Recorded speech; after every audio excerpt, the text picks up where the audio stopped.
अब अगर हम लोग अपनी समरी को प्रोसीड करें, तो पार्टी के बाद जब वो अपनी स्पीच देता है वहाँ पर, तो ड्यूरिंग स्पीच जो है वो 2 जो फीचर्स हैं वो प्रोमिनेंट कर देता है अपनी स्पीच में, वो आपसे डिस्कस किए मैंने। देन जो है मिस आइवर्स जो है, वो पार्टी को छोड़कर चली जाती हैं। इसके बाद क्या होता है कि गेस्ट जो हैं वो आहिस्ता-आहिस्ता अपने घरों की तरफ मूव करने लगते हैं। डिनर उनका खत्म हो चुका होता है, पार्टी भी खत्म हो गई है, ठीक है? और उसके बाद सब लोग जो है वो अपने घर की तरफ मूव करने लगे हैं। बाहर जो है वो स्नो फॉलिंग का जो एटमॉस्फेयर है वो उसमें स्नो फॉलिंग है, ठंड है, कोल्डनेस है और ये विंटर सीज़न जो है वो शो कर रहा किया है राइटर ने, ठीक है? और उसके बाद क्या होता है कि सब लोग जब जा रहे होते हैं, वहाँ पर एक म्यूज़िक की आवाज़ जो है, वो सुनाई देती है। किसको? ग्रीटा को और सब लोग जो वहाँ पर मौजूद होते हैं। तो जैसे ही वो म्यूज़िक सुनती है, वो बहुत ज़्यादा जो है उसको केयरफुली जो है वो सुनने लगी। उसको कोई कंसर्न नहीं होता है इर्द-गिर्द क्या हो रहा है। सब कुछ छोड़कर और बहुत ज़्यादा केयरफुली जो है वो उसको लिसन करने लगती है। और ऐसे लगता है जैसे वो म्यूज़िक में ही कहीं जो है वो अपनी यादों में कहीं खो चुकी है। कौन? गैब्रिएल की वाइफ़ ग्रीटा। जो गैब्रिएल जो है वो जब फ्री होकर मूव करता है बाहर की तरफ, तो जब वो देखता है स्टेयर्स के पास ग्रीटा बहुत ही स्ट्रेंज पोज़ में जो है वो खड़ी हुई होती है। वो उसको देखता है तो उसको बहुत अच्छा लगता है और वो अपनी आंट से कहता है कि मुझे ऐसा लग रहा है कि जैसे कोई जो है बिल्कुल मुझे पोर्ट्रेट लग रहा है। मुझे लग ही नहीं रहा कि कोई इंसान जो है वो खड़ा हुआ है और ज़िंदा है। और वो क्या कहता है कि अगर मैं आर्टिस्ट होता तो मैं इस लम्हे को क्या करता, पेंट करता, मैं इसकी पिक्चर बनाता, पोर्ट्रेट बनाता। जैसे ये खड़ी जो है वो म्यूज़िक को सुन रही है और इसे बिल्कुल भी जो है वो कुछ पता नहीं है कि क्या हो रहा है, वो बहुत ज़्यादा क्या है म्यूज़िक में खो चुकी है। वो म्यूज़िक का नेम मैंने मेंशन किया था कल ज़रा ये वो क्या गाना था, उसका वर्ड्स जो हैं वो मैंने मेंशन किए थे। काइंडली आप मुझे बताएँ वो क्या सॉन्ग क्या था? गेस The टू Last क्या of सॉन्ग था? Ogrim. जी, मरियम, गर्ल्स आप लोग की आवाज़ नहीं आ रही, रिस्पॉन्स नहीं आ रहा, आप लोग क्या कर रही हैं? सॉन्ग का नेम क्या था? मेंशन में BS2 मेंशन करें। गर्ल्स, आपको आवाज़ नहीं आ रही मेरी? जी, अलीज़ा ने मेंशन किया, अलीज़ा ने एक दफ़ा फिर आप जो है वो मेंशन करें song name. The Last of Ogrim. जी, ऑगरिम। ये जो सॉन्ग है, ये आप लोगों ने मैंने आपको जब राइज़िंग ऑफ द मून जो है वो पढ़ाया था, उस टाइम प्ले में भी सॉन्ग के वर्ड्स थे, वो भी इम्पोर्टेंट थे और ये भी इम्पोर्टेंट है।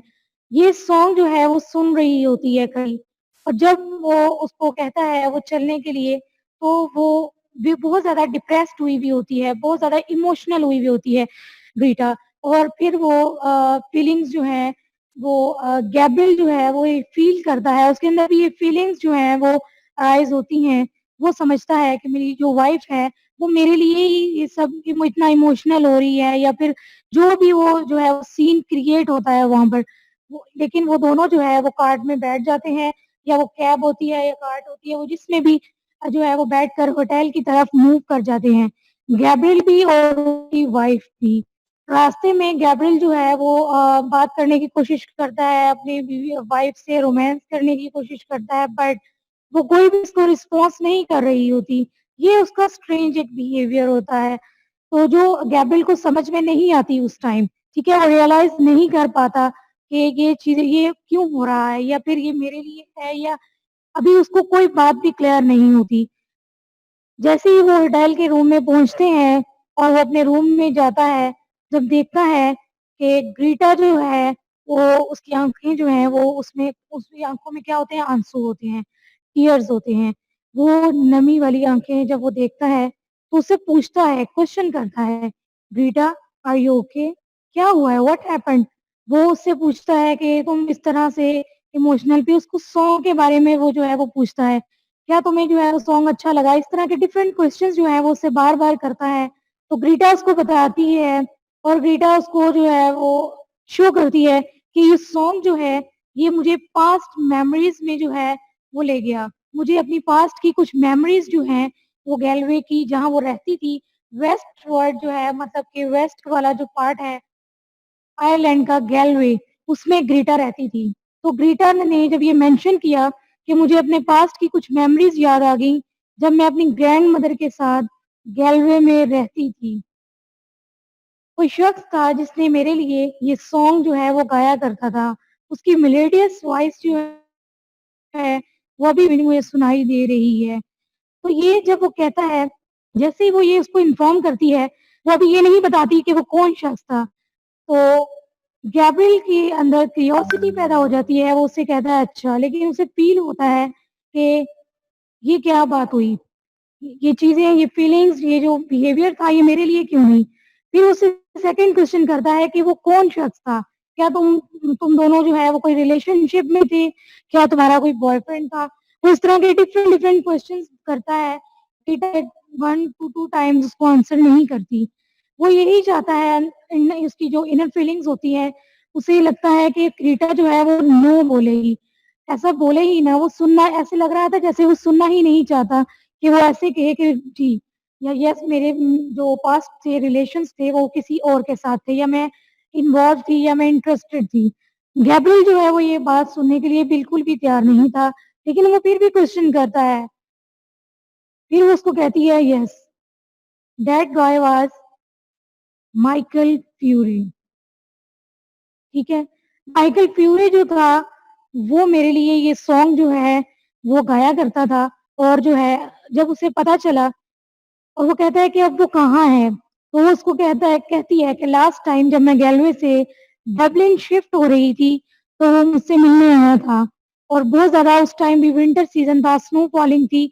और जब वो विंडो में मेरे पास, जब उससे मैंने कहा कि मैं वापस आऊंगी समर में तो मेरा वेट करे, तो वो कहता है कि मैं I can't live without you. वो कहता है कि मैं तुम्हारे बगैर जी नहीं सकता। और वो क्या कहता है कि वो क्या मेंशन करती है कि वो 17 years ओल्ड जो है वो बॉय था, और हम दोनों जो है वो एक दूसरे को लाइक भी करते थे। मैंने लास्ट टाइम जो है वो उसकी और मेरी जो मीटिंग थी वो यही थी कि वो मुझे मुझसे मिलने आया। विंडो में जब वो खड़ा हुआ था, जब उसने ये उसे पता चला कि मैं जो है वो गैलरी को छोड़कर जा रही हूँ, तो उससे ये चीज जो है वो टॉलरेट नहीं हो सकी और उसकी डेथ हो गई। वो जैसे ही गैब्रियल सुनता है, क्या वो क्वेश्चन फिर करता है, क्या उसकी डेथ जो है वो तुम्हारी वजह से हुई, वो तुम्हारे लिए अपनी लाइफ को छोड़ गया। तो वो मेंशन करती है yes, he dead for me. तो उसको बहुत ज्यादा गैब्रियल जो है वो इतनी बात सुनता है, और ग्रीटा जो है वो खामोश हो जाती है और उसी भीगी हुई आंखों के साथ वो लेट जाती है। और वो बहुत ज्यादा क्या है, इस इमोशनल हो जाती है, और वो सिसकियां लेने, सोबिंग सिचुएशन जो है वो क्रिएट हो जाती है। वो सिसकियां लेने लगती है और उसकी आंख लग जाती है। उसको सोते हुए और सिसकियां लेते हुए इतना इमोशनल जब गैब्रियल ये रियलाइज करता है कि ये सब चीजें मेरे लिए नहीं था, ये सब बिहेवियर, ये इमोशंस मेरे लिए नहीं थे, बल्कि ये उस पर्सन के लिए है जो डेड पर्सन है, जो अब यहाँ नहीं है।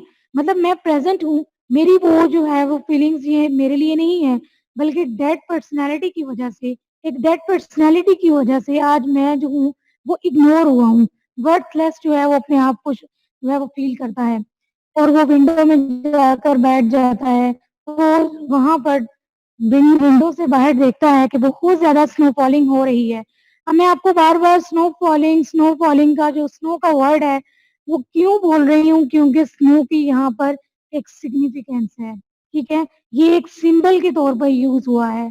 ठीक है, विंडो में बैठना, विंडो भी एक सिंबल के तौर पर यूज हुई है। ठीक है, यहाँ पर उनकी आंट्स के जो ग्रेव हेयर होते हैं, जूलिया के, केट के, उसकी भी एक सिग्निफिकेंस है। तो ये सिंबल्स होते हैं जो राइटर ने यूज किए हैं। डिफरेंट कलर्स मेंशन किए हैं, dark colour, light colour, grey colour. तो ये डार्क को, लाइट को ये मेंशन किया है उसने।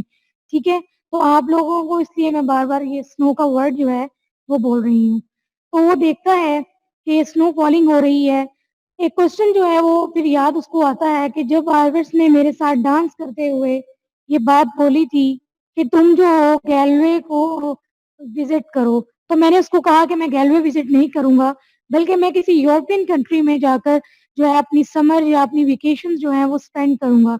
आयरिश में घूमना, विजिट करना या उसके लिए कुछ भी करना पसंद नहीं करता। तो वो कहता है कि अब मुझे गैलवे को विजिट करना होगा। और वो कहता है कि स्नो फॉलिंग सिर्फ जो है वो यहाँ डबलिन में नहीं, बल्कि पूरे आयरलैंड के हर कॉर्नर में हो रही है। ये जो है उस ग्रेवयार्ड में भी हो रही है जहाँ माइकल फ्यूरे जो है वो वहाँ पर डेड पड़ा हुआ है। वहाँ पर जो है उसकी ग्रेव पे भी ये स्नो फॉलिंग हो रही है। फॉलिंग मीन्स वो कहता है कि ये फॉलिंग ऐसे लग रहा है कि डेड पर्सनैलिटीज़ पे भी हो रही है और लिविंग पर्सनैलिटीज़ पे भी हो रही है।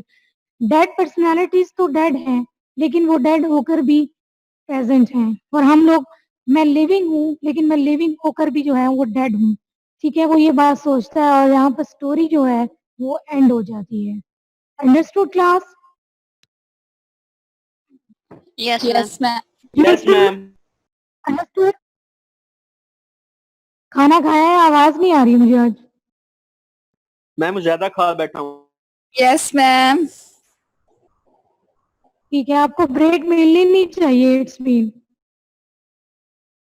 ओके, ये स्टोरी जो है वो यहाँ पर एंड हो जाती है और अब जो है वो आपको कोई क्वेश्चन करना है या स्टोरी आपको कहीं से समझ ना आई हो, किसी ने पूछनी हो कोई बात, तो आप लोग मुझसे पूछ सकते हैं समरी से related.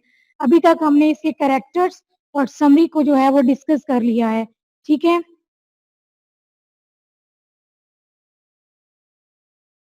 Any question BS2?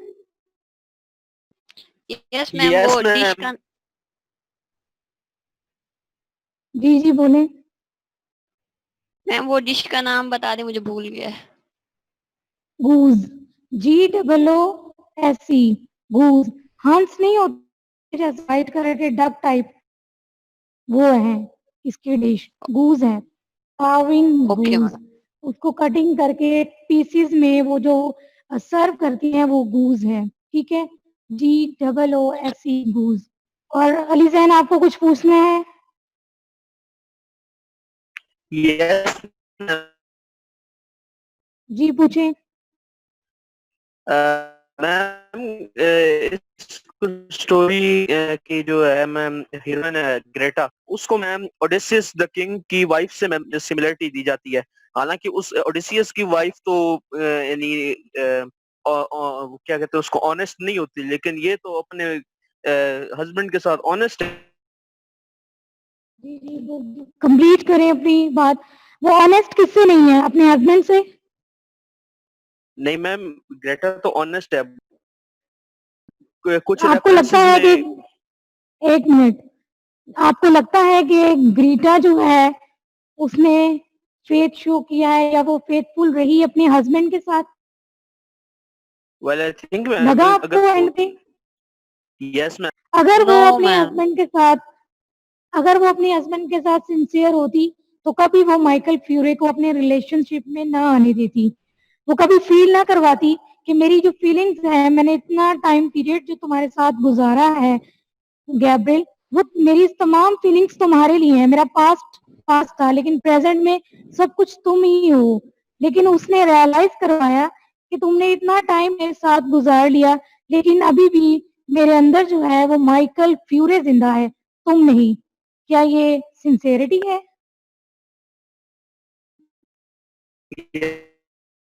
Yes ma'am, Ali Jain because आप मैम बताएं। अकॉर्डिंग टू द क्रिटिक्स, अब मेरी बात यस मैम। जी बताएं आपके अकॉर्डिंगली क्या है?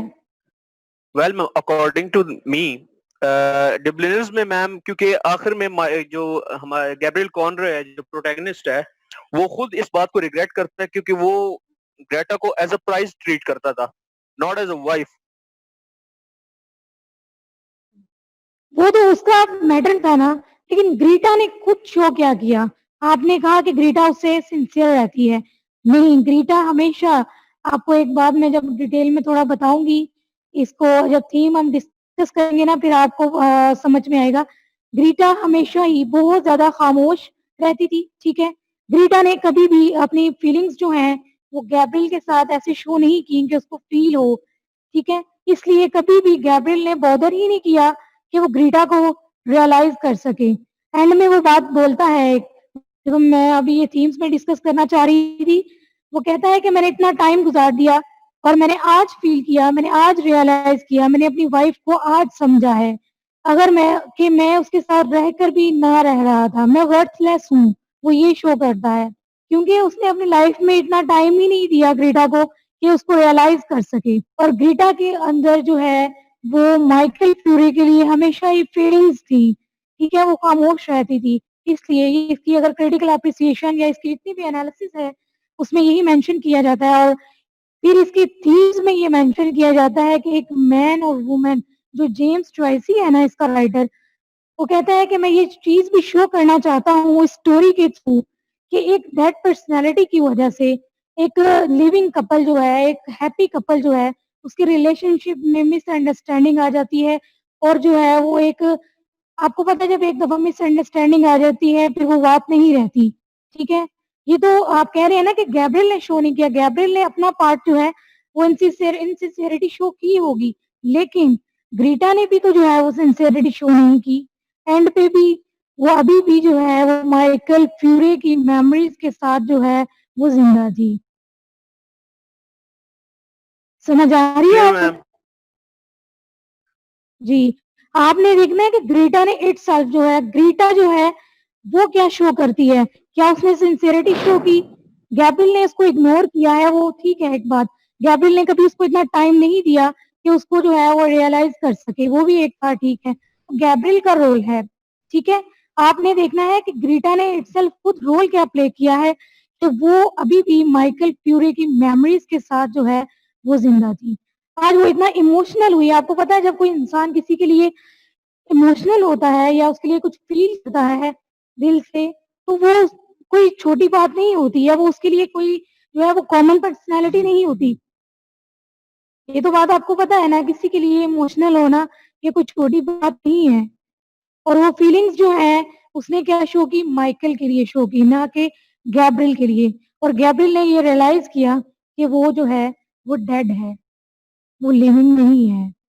ये भी एक बात है। और उसके बाद जो है वो कह रहा था कि मेरे अंदर इतने इमोशंस ही नहीं थे, कभी मैंने इसको समझा ही नहीं। ये बात भी वो मेंशन करते हैं कि गैब्रियल ने ये रियलाइज किया कि मेरे अंदर वो इमोशंस ही नहीं आए कि कभी मैं ग्रीटा को समझ सकूं।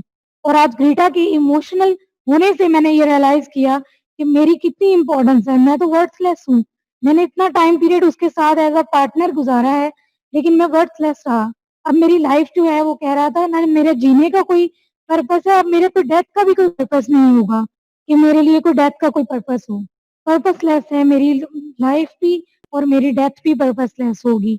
वो कहता है कि माइकल फ्यूरे वो प्रोमिनेंट शख्स था, वो इम्पोर्टेंट है कि उसको डेथ के बाद भी आज वो मेमोरीज में जिंदा है।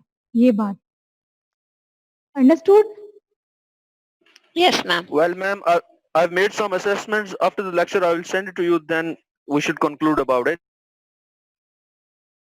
ओके, अब जो स्क्रीन पे विजिबल है ना आपके थीम्स, इसको वन बाय वन देख लें। इन थीम्स को ही आप लोगों ने, इसके थीम्स बहुत इंपॉर्टेंट है, तो इसकी टाइटल सिग्निफिकेंस जो है वो बहुत इंपॉर्टेंट है। मैंने जस्ट जो है अभी नेम ही मेंशन किए हैं, आप लोग जो है पहले इसकी टाइटल सिग्निफिकेंस के बारे में थोड़ा सुन लें। बॉल पॉइंट्स जो है ना अपने हैंड में रखा करें, जो अगर मैं बता रही हूँ वो मेंशन कर लिया करें अपने रजिस्टर्स पे, ताकि आपको वो बात याद रहे। दी डेड का जो सिंबल है या कोई उसने इसको क्यों यूज किया, इसकी टाइटल सिग्निफिकेंस क्या है, ये जो है मैं आपको बताने लगी हूँ। जस्ट 2 पॉइंट्स मैं बताऊंगी, आप लोगों ने मेंशन कर लेने हैं।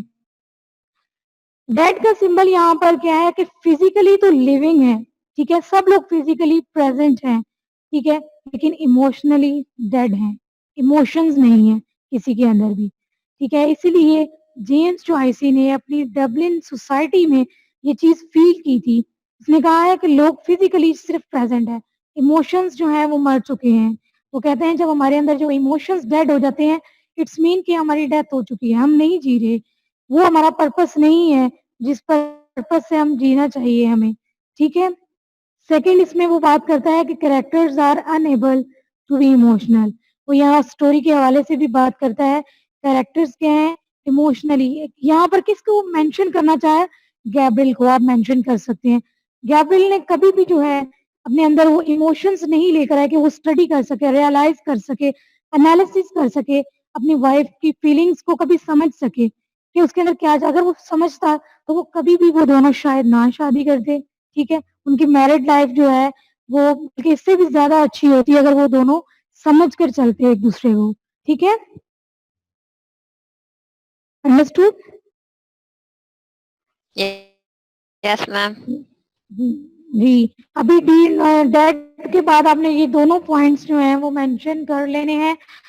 यहाँ पर टाइम जो है वो इतना शॉर्ट आके मैंने पूरा तो नहीं बोर्ड में लिखा, लेकिन मेरा ये पॉइंट ऑफ व्यू कि मैं आपको लास्ट वीक में आपको पेज पे लिख कर जो है वो पिक बना दूंगी, तो आप लोग लेक्चर्स जो है वो काइंडली जो है अपने रजिस्टर पे मेंशन कर लें। सबने जब इस वीक का लेक्चर मेंशन कर लेना है वन बाय वन, उसकी पिक बनाकर मुझे भेजनी भी है ताकि मुझे पता चले कि आप लेक्चर्स जो हैं वो नोट डाउन भी कर रही हैं। Fine? Okay ma'am. Okay, ma'am.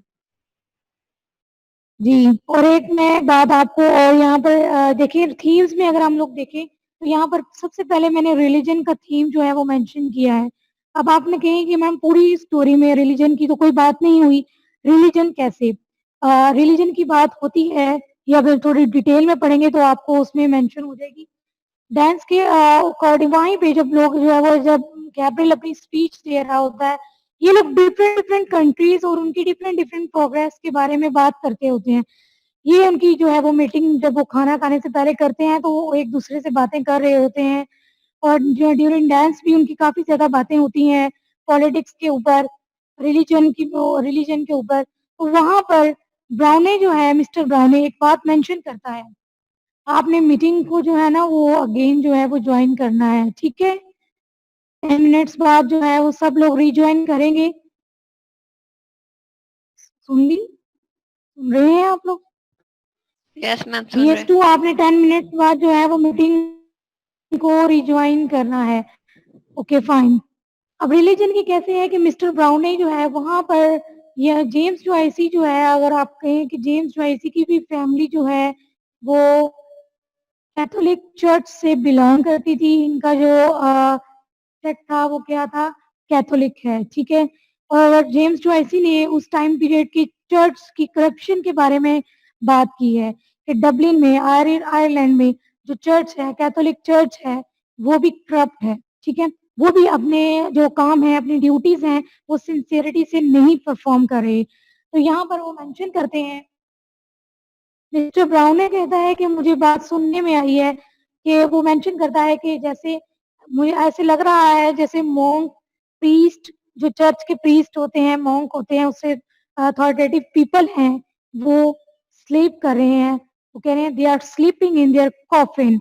अब वो कॉफिन का वर्ड जो है कफन से मतलब है। अब यहाँ पर आपने ये नहीं कहना है कि वो वाकई सारे कफन में जो है वो लेटे हैं या उनकी डेथ हो गई है, नहीं। तो क्या इस कहने का मतलब यहाँ पे जो कॉफिन का वर्ड है उसने इसलिए यूज किया है कि वो सब जो है वो इमोशनली डेड हो चुकी हैं, उनके अंदर भी इमोशंस बाकी नहीं रही, ठीक है। वो भी जो है वो पैरालिसिस का जो है वो शिकार हो चुके हैं, ठीक है। वो भी जो है उनके अंदर भी जो है वो मूवमेंट की अब जो है वो पार्ट नहीं है, वो कुछ भी जो है वो न्यू करने के बारे में सोच नहीं रही। उन्होंने अपनी जो गवर्नमेंट के साथ है या अपनी उनकी ड्यूटीज हैं वो उनमें करप्ट है, ठीक है। वो सिंसियरिटी से परफॉर्म नहीं कर रहे, इसलिए ये बात जो है वो पार्टी में थोड़ी सी डिस्कस होती है। ब्राउने डिस्कस करता है इसको इसलिए क्योंकि जेम्स जोआइसी जो इसके ऑथर हैं, उन्होंने आयरलैंड के जो चर्च है, कैथोलिक चर्च है, वहाँ के प्रीस्ट हैं, वहाँ का रिलीजन जो है उसको टैग करने की कोशिश की है, क्योंकि वो आयरलैंड की वो तमाम चीजें जो डिके में जा चुकी हैं वो उनको डिस्कस करना चाहता है। जैसे पॉवर्टी हो गई, रिलीजन हो गया, ठीक है, वहाँ की पॉलिटिक्स हो गई। तो ये तमाम चीजें जो है उसने डिस्कस करने के लिए स्टोरीज को बिल्ड किया, कैरेक्टर्स को बनाया और फिर वहाँ पर शो किया कि वो क्या कहना चाह रहा है। ये जो है इसका थीम है वो भी यही है। रिलीजन के बाद मैंने सेकंड जो लिखा है ना वो है एफी-फैनी। इसको एपी-फैनी नहीं कहना, एफी-फैनी बोलना है। ये आपको टुनटू जो है वो वेज से याद रखनी होगी। मैंने कहा था कि एफी-फैनी जो है वो एक फेस्टिवल भी है, आपने इतना याद रखना है। ये क्रिश्चियंस में एक फेस्टिवल है जो 6 जनवरी को क्रिसमस डे के 12th डे में, ठीक है, 25 के बाद 25 दिसंबर के बाद 6 जनवरी को वो सेलिब्रेट करते हैं, ठीक है? उसमें जो है वो जनवरी की मॉर्निंग, तो इसीलिए स्टार्टिंग जो पार्टी होती है वो भी उसने शो किया है, ये फीस्ट ऑफ एपिफेनी है, ठीक है? ये जनवरी की मॉर्निंग में जो है वो लोग सेलिब्रेट करते हैं। क्रिश्चियंस जो हैं वो पार्टी जो है वो रखते हैं, तो इसको एन्जॉय करते हैं और हैप्पी क्रिसमस जो है वो बोलते हैं। इस तरह से वो इसको सेलिब्रेट करते हैं इस डे को। और क्योंकि वो जो है वो जीसस क्राइस्ट की याद में ये जो डे है वो सेलिब्रेट करते हैं कि उनकी जब बर्थ हुई थी उसके 12th डे में ये सेलिब्रेट करते हैं, ठीक है? वैसे और सेकेंडली लिटरेचर में इस टर्म को रिटोरिकल डिवाइस बोला जाता है। मैंने मेंशन किया है, ऐसी डिवाइस बोली जाती है, मतलब ये यूज़ ऐसी डिवाइस की जाती है। इसको इसका मतलब क्या होता है? एपिफैनी का मतलब होता है कि ऐसा लम्हा, ऐसा इमोशनल जो आप कह सकते हैं पॉइंट, ऐसी इमोशनल मोमेंट कि जब इंसान को रियलाइज़ हो कुछ, वो ऐसा एहसास का जो है, फीलिंग्स का, इमोशंस का, जज़्बात आप कह सकते हैं जज़्बात का लम्हा, जब आपको रियलाइज़ होता है कुछ अपनी लाइफ़ में, ये आता है सबकी लाइफ़ में, ठीक है? इसको बोलते हैं रिवील्स कैरेक्टर्स स्ट्रेंथ। जब आपको किसी कैरेक्टर की स्ट्रेंथ के बारे में पता चलता है, वो ऐसा लम्हा होता है, उसको एपिफेनी बोला जाता है। तो यहाँ पर एपिफेनी का जो वर्ड है, वो गैब्रिएल से अटैच किया। गैब्रिएल से अटैच किया है जेम्स जोइसी ने। अब यहाँ पर क्वेश्चन भी आता है कि एपिफेनी जो है वो गैब्रिएल के अकॉर्डिंग कैसे हुई? जब वो ग्रीटा को रोते हुए बहुत डीपली उसका एनालिसिस करता है, उसको रियलाइज़ होता है, उसको फ़ील होता है कि उसकी वर्थ है या वो वर्थलेस है।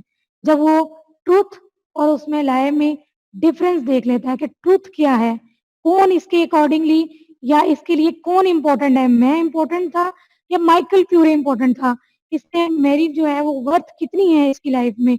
वो ऐसा पेनफुल जो है वो लम्हा था, ऐसा जो है इमोशनल जब वो हुआ, तो इसने ये फ़ील किया फर्स्ट टाइम अपनी लाइफ़ में। तो वो जो पॉइंट है, वो जो मोमेंट है, वो एपिफैनी कहलाता है, इस स्टोरी से के अकॉर्डिंग अगर हम देखें, ठीक है? ये 2 एपिफैनी जो है, एक पार्टी फीस्ट ऑफ क्रिसमस आप कह सकते हैं, एक फेस्टिवल है जो क्रिश्चियंस जो हैं वो सेलिब्रेट करते हैं, और पार्टी जो है जूलिया और मॉर्कन जो इसकी आंट्स होती हैं, वो एक पार्टी जो है वो एपिफैनी वो है, ठीक है? सेकंड एपिफैनी गैब्रिएल से रिलेटेड लिटरेचर की डिवाइस है, जहाँ कैरेक्टर्स की स्ट्रेंथ रिवील होती है। जज़्बातियत का या कह लें जज़्बाती, ऐसा शदीद जज़्बाती लम्हा होता है, तो जब इंसान को कुछ रियलाइज़ हो जाए, उसको एपिफैनी बोलते हैं। Understood class? Yes, ma'am. समझ में आ गई आपको बात?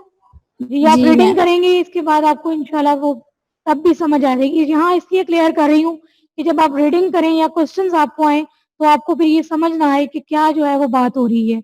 जब इसको गैब्रिएल के अकॉर्डिंग लिखा जाएगा कि एपिफैनी जो है वो गैब्रिएल को कब रियलाइज़ होती है, या एपिफैनी का जो पॉइंट है वो गैब्रिएल से कैसे रिलेटेड है, तो वहाँ पर आप लोग ये जो है वो मेंशन कर देंगे। जब वो ग्रीटा को जो है वो रियलाइज़ करता है, उसको समझता है, या जब वो इमोशनल होता है उसके लिए समझ आ जाती है। थर्ड पॉइंट पे पैरालिसिस है। पैरालिसिस का वर्ड तो अब काफ़ी आपको पता भी चल गया होगा। पैरालिसिस का वैसे जो अगर हम लें, ये टर्म जो है वो मेडिकल से रिलेटेड होती है, तो उसका क्या मतलब होता है, आपका ऐसा पार्ट जो मूव ना कर सके, ठीक है? जो नमनेस में आ जाए, जो सुन्न हो जाए, जिसके अंदर जो है वो कोई मूवमेंट अब ना हो सके, ठीक है? आपको पता है ना जब फॉलिज का अटैक होता है तो आपका वो पार्ट जो है वो मूव नहीं कर सकता, ऐसा ही है ना? BS2 Yes. Yes, ma'am. फॉलिज के, जब आपको पता है जब फॉलिज होता है, जब पैरालिसिस का अटैक होता है, तब आपका वो पार्ट जो है वो मूव नहीं कर सकता, इमूवेबल हो जाता है। तो वो एक मेडिकल टर्म है, लेकिन यहाँ पर इसका क्या मतलब है, क्यों जेम्स जॉयसी ने इस पे फोकस किया है? उसने कहा है कि डबलिन जो है वो मेरे लिए सेंटर ऑफ पैरालिसिस है। सेंटर ऑफ पैरालिसिस उसने बोला है इसको। क्यों बोला है? क्योंकि वो डबलिनर को, या डबलिनर वॉल्यूम में डबलिन को शो करना चाहता था कि ये जो है people from psychological point of view, के पीपल की जो साइकी है, साइकोलॉजिकल पॉइंट ऑफ व्यू से अगर मैं डबलिन के लोगों को देखूं तो वो क्या है, वो पैरालिसिस शो कर रहे हैं, उनके अंदर कोई मूवमेंट नहीं रही। क्यों? कि वो कोई भी चेंज एक्सेप्ट नहीं किया, जी जो बातें, जो ट्रेडिशन चलती आ रही हैं, बस उसी के साथ वो स्टक है, कोई भी न्यू बात वो अडॉप्ट कर नहीं सकते। तो इसलिए जेम्स जॉयसी भी जो है वो फ्रस्ट्रेटेड हो गए थे आयरलैंड से, क्योंकि वो चाहते थे कि न्यू आए, कुछ चेंज आए, लेकिन वहाँ के लोग जो है वो स्टक थे, उन्हें कोई मतलब नहीं था। वो कहते हैं ये पैरालिसिस का जो है ये शो कर रहे हैं मुझे, तो वो फ्रस्ट्रेटेड हो गया था, इसलिए वो यूरोपियन कंट्रीज को विजिट करता और यूरोपियन कंट्रीज में रहता, इंग्लिश लैंग्वेज को बोलता था, इसलिए वो आयरिश कल्चर को भी प्रमोट नहीं करता था अपने आर्टिकल्स में, जो वो डेली एक्सप्रेस में लिखता था। इसलिए उसको जो है वो कहता था कि मेरी राइटिंग में सेंटर ऑफ पैरालिसिस कौन है? डबलिन है। ठीक है, ये लोग जो हैं वो डेड हो चुके हैं इमोशनली, ठीक है, ये डेड हो चुके हैं, ये जी नहीं रहे। इसीलिए उसने नेक्स्ट जो है वो करप्शन है। करप्शन आपको पता है वो किसी भी वे में हो सकती है, ठीक है, करप्ट थी सब। Two boys, girls, yes ma'am, आवाज आ मुझे तो लगता है स्लीपिंग मोड में चले गए। No ma'am. जी, आई थिंक सो गर्ल्स जो हैं वो क्विट कर गई हैं, और वो गर्ल्स को मैंने मेंशन किया था कि ड्यूरिंग लेक्चर जो है वो आप लोग इस तरह बिहेवियर शो मत किया करें। एनीवे, आप जो है वो नेक्स्ट जो है आयरिश पॉलिटिक्स के बारे में जो है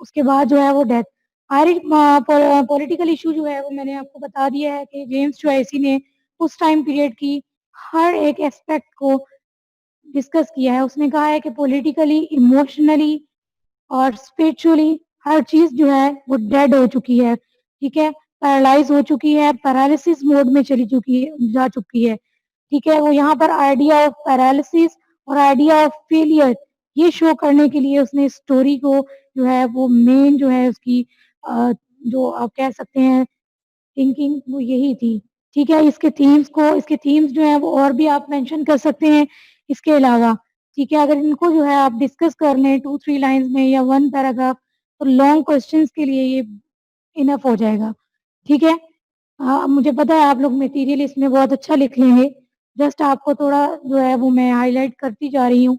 उसके बाद डेप्थ जो है वो मैंने बहुत ज़्यादा मेरे ख्याल में डिस्कस कर लिया इन 4 डेज़ में कि किन-किन चीज़ों की डेप्थ के बारे में बात की जा रही है। फिजिकली लिविंग है, इमोशनली डेड हैं, पॉवर्टी के बारे में भी, और एक यहाँ पर मेन पॉइंट जो है वो है मैन एंड वुमेन रिलेशनशिप। इसमें आप लोग क्या जो है वो मेंशन करेंगे? इस थीम के अंदर आप देखेंगे कि एक डेड पर्सनैलिटी की वजह से, एक हैप्पी कपल के अंदर मिसअंडरस्टैंडिंग क्रिएट होने की वजह से वो लोग जो है वो अब वैसे जो है वो सेपरेट भी हो सकते हैं, उनकी लाइफ में वो हैप्पीनेस नहीं होगी। तो इस तरह वो कहता है यहाँ पर कि एक डेड पर्सनैलिटी की वजह से कितना इफ़ेक्ट होता है कि उसकी मेमोरीज़ की वजह से जो है वो दोबारा से जो है वो मिल सकते हैं, या फिर ग्रीटा जो है वो अब उसकी फीलिंग्स को देखने के बाद गैब्रिएल के दिल में उसके लिए वो जो है रिस्पेक्ट नहीं होगी, या वो फीलिंग्स नहीं होगी जो पहले कभी सोचता था उसके लिए, या उसने आज कभी उसके लिए सोची होंगी, ठीक है। इस वजह से आप लोगों को मैंने एक बात बताई थी कि गैब्रिएल एक स्पीच देता है कि प्रेजेंट को पास्ट के साथ रिलेट करके अपना प्रेजेंट खराब मत करें।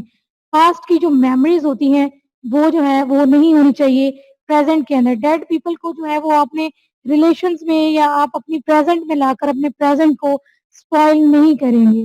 तो उसकी इसी बात को उसको नहीं पता था कि मुझे इसी बात के लिए जो है वो मेरे साथ ही ऐसा होगा, ठीक है?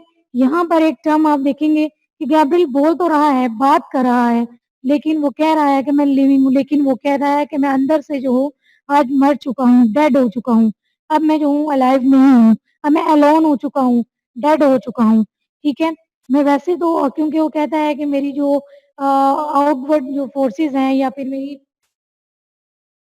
मेरी जो रिलेटिव्स हैं या फिर मैंने अपने रिलेशन में जो एफेनिक जो महसूस की है या जो आज मुझे में फील हुआ है लम्हा या मैंने आज जो फील किया है उससे मैं डेड हो चुका हूँ। वैसे मैं जो कह रहा हूँ, मैं बोल रहा हूँ, वो जस्ट सिर्फ मेरी बातें हैं, अंदर से मैं डेड हो चुका हूँ। तो यहाँ पर एक टर्म आती है कि आप जब कह कुछ हो रहे हो और असल में कुछ और हो रहा हो, ठीक है? जब वो अपनी स्पीच करता है या जब वो बातें करता है या बैठकर सोच रहा होता है कि पास्ट की मेमोरीज जो है वो इन्वॉल्व नहीं होनी चाहिए। डेड पर्सनैलिटीज़ को आपकी लाइफ में इतना इन्वॉल्व नहीं हो इट्स मीन वो कह जो रहा है लेकिन वो कुछ हकीकत नहीं है, वो रियलिटी नहीं है, क्योंकि उसको बाद में ये रियलाइज़ होता है। जब रीडर पढ़ता है, रीडर को ये रियलाइज़ हो जाता है कि जो कैरेक्टर बोल रहा है या जो कैरेक्टर कह रहा है, इससे ऑपोज़िट है सिचुएशन। तो यहाँ पर एक लिटरेरी डिवाइस यूज़ होती है, आपको पता होगा irony. Do you know what is the meaning of irony? ये एक लिटरेरी डिवाइस है, आप लोगों ने डिवाइसेस पढ़ी हैं, वहाँ पर आयरनी को भी मेंशन किया है। याद है BS2? आयरनी क्या है? Define irony.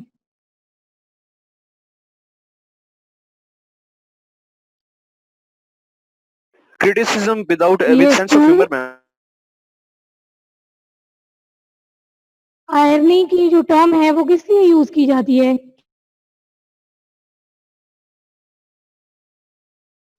क्रिटिसिज्म के लिए आयरनी को डिफाइन करें, याद करें। आयरनी जो होता है उसका मतलब होता है कि apparent meaning is something else and hidden meaning is something else. ठीक है, जो आप कह रहे हैं उस वो जो मतलब है वो उसका ऑपोजिट है। जो आप बोल रहे हैं वो नहीं, जो हो रहा है वो अलग है, जो आप बोल रहे हैं वो और बात है। अपेरेंट मीनिंग डिफरेंट होना रियल मीनिंग से, इसको आयरनी बोलते हैं। कुछ याद आया? आपको मैंने टर्म्स के अंदर आयरनी भी कहा, आज आप यस लोगों मैम, ने याद ये आ गया टास्क मैम। भी है, आपने आयरनी जो है उसको डिफाइन करने के लिए जो है वो अपने मेंशन करना है, क्योंकि यहाँ पर क्वेश्चन पूछा जा सकता है कि आयरनिकल डिवाइसेस जो है या आयरनी जो है वो किस तरह जेम्स जॉयसी ने शो की, किस कैरेक्टर के साथ इसको रिलेट किया या फिर गैप की को शो करें। तो वो जो कह रहा होता है वो बिल्कुल सिर्फ ऊपर-ऊपर से जो बातें कर रहा होता है, वो जस्ट बातें ही होती हैं। रियल में ऐसा कुछ नहीं होता। रियलिटी क्या है कि ग्रीटा अपने जो बिलवेड है, जो अपना माइकल फ्यूरी है, उसके साथ ही वो जो है वो हमेशा जी है, उसको आज ये रियलाइज़ होता है। वो लिविंग है फिज़िकली, वो कहता है आज मैं इमोशनली जो है वो डेड रहा, ठीक है? आज मैं जो हूँ वैसे भी डेड हो चुका हूँ। मैंने फ़ील किया, तो ये जो वो बातें कर रहा है या उसने अपनी जो भी स्पीच दी है, उससे उल्ट होता है उसकी लाइफ़ में, जो कुछ भी वो कहता है या समझाने की कोशिश करता है दूसरों को। ट्रेडिशनल लोग के ये पॉइंट ऑफ व्यू से बात करेंगे तब भी, क्योंकि अब वो ट्रेडिशन जो है वो कोई भी फॉलो करने वाला डबलिन में नहीं है। जो ट्रेडिशन जो है वो बताना चाह रहा है कि उनकी आंट जो है वो फेस्टिवल को एंजॉय करके या उसको सेलिब्रेट करती हैं, गेस्ट बुलाती हैं या फिर अपनी जो है वो इंटीमेशन शो करती हैं। तो अब ये न्यू जनरेशन में बात जो है वो ट्रांसफर होनी चाहिए। ये इसलिए हमारे फोरफादर्स हमें सिखाते हैं, जबकि ऐसा नहीं है कुछ भी। ना ही वो ट्रांसफर होती है, ना ही न्यू जनरेशन उसको फॉलो करती है। न्यू जनरेशन जो है, उसके अंदर ये एबिलिटी नहीं है कि वो अपनी जो लाइफ है उसको चेंज कर सके या अपने स्टाइल को चेंज कर सके। ठीक है? इसलिए उसने कहा कि यहाँ पर मैं आइडिया ऑफ पैरालिसिस भी शो करता हूँ। ठीक है? यहाँ पर और उसके बाद आइसोलेशन का, उसके बाद जो है वो गैब्रिएल की जो कंसीडर करता है कि डेथ के अकॉर्डिंग अगर मैं बात करूँ, वो अपने आप को वर्थलेस कंसीडर करता है। और वो कहता है कि relationship should not be blurred by things which are dead and having no value या हैड नो वैल्यूज। ठीक है, वो कहता है कि रिलेशनशिप को कभी भी ब्लर नहीं होना चाहिए, फेड नहीं होना चाहिए, खत्म नहीं होना चाहिए, या उसमें कभी भी उनकी वर्थ खत्म नहीं होनी चाहिए या वर्थलेस नहीं होना चाहिए उन चीजों की वजह से, स्पेशली जो डेड हो चुकी हैं, जिनकी अब कोई वैल्यूज नहीं है। देखिए, अब माइकल फ्यूरी उसकी लाइफ में नहीं था, अब उसको अपनी इम्पोर्टेंस जो है वो किसके लिए शो करनी चाहिए थी? गैब्रियल के लिए शो करनी चाहिए थी। लेकिन वो यही फील करता है कि मुझे ये रियलाइज हुआ कि आज एक तो मेरी वर्थलेस, जो मैं आज वर्थलेस हो चुका हूँ, डेड हो चुका हूँ। ठीक है, अलाइव कौन है? माइकल फ्यूरे है। वो कहता है कि माइकल फ्यूरे अलाइव है, मैं डेड हूँ, उसकी इम्पोर्टेंस की वजह से।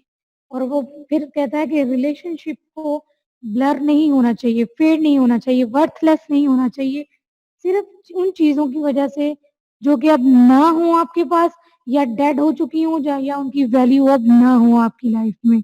Understood? BS2 understood? Yes ma'am. Alizan, आपके अलावा भी कोई प्रेजेंट है BS2 में, या सब लोग क्विट कर गए हैं? Mariam, are you present? Yes ma'am.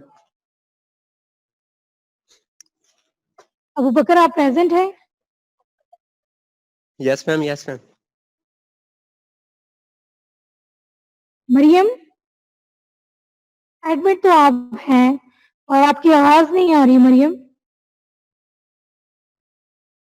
Okay, अब इन थीम्स को डिस्कस करने के बाद हमारा जो लेक्चर का पॉइंट है वो यही है कि अगर हम इन तमाम थीम्स को put all themes together, you get bleak picture of homeland Dublin. James Joyce का एक पॉइंट ऑफ व्यू ये था कि मैं तमाम थीम्स को अगर मैं इकट्ठा कर दूं, ठीक है, तो एक ही बात जो है वो क्या है कि ब्लीक पिक्चर जो है वो होती, आप कह सकते हैं घोनी पिक्चर जो है वो किसकी बन जाती है? डबलिन की। ठीक है, जो मैं बता नहीं सकता, वर्थलेस हो गया है मेरे लिए ये तमाम चीजें। तो जेम्स जॉयसी ने क्या किया है, बहुत ही एक वर्ड्स कंडीशन जो है वो शो करने के लिए इस चीज को, इन स्टोरीज को, डबलिनर को, ये वॉल्यूम को मेंशन किया, डिफरेंट स्टोरीज लिखी, उन तमाम स्टोरीज के थीम्स को डिस्कस किया और द डेड के अंदर तमाम थीम्स को जो है वो कंपाइल कर दिया अपनी स्टोरी के। क्या जस्ट उसका ये पर्पस जो है वो यहाँ पर उसने मेंशन कर दिया कि मैं डबलिन की सोसाइटी को, उसकी वर्स्ट कंडीशन को, उसकी ब्रीक पिक्चर को जो है वो आपके सामने जो है वो शो करना चाहता था और उसने की। ठीक है, और उसके बाद जो है वो इसके जस्ट थीम्स भी डिस्कस हो चुके हैं और इसकी समरी कंप्लीट हो चुकी है, इसके कैरेक्टर्स कंप्लीट हो चुके हैं और इसके अंदर जो छोटे छोटे सिंबल्स थे या टाइटल सिग्निफिकेंस थी वो भी डिस्कस हो चुकी है। ठीक है, ये तमाम इम्पोर्टेंट बातें थी जो मैंने आपसे कर ली। के बाद आप खुद रीडिंग करेंगे या जहाँ से भी आपको मटेरियल मिल रहा है मेंशन करेंगे, लेकिन according to question demand, question की जो डिमांड होंगी आपने वही करनी है। जेम्स जॉयसी का जो पॉइंट ऑफ व्यू है मेन इसमें इसको लिखने का, वो आपने मेंशन करना है। इसके अलावा जो है वो अपनी जो है वो सब्जेक्टिविटी यहाँ पर जो है आप लोगों ने बिल्कुल भी शो नहीं करनी कि अपनी जो है वो आप लोगों ने फीलिंग्स या आपको क्या लगा ये आपने वहाँ शो नहीं करना, बल्कि जेम्स जॉयसी के अकॉर्डिंग और डिमांड क्वेश्चन की देखकर आपने क्वेश्चन को एड करना है। Understood girls and boys?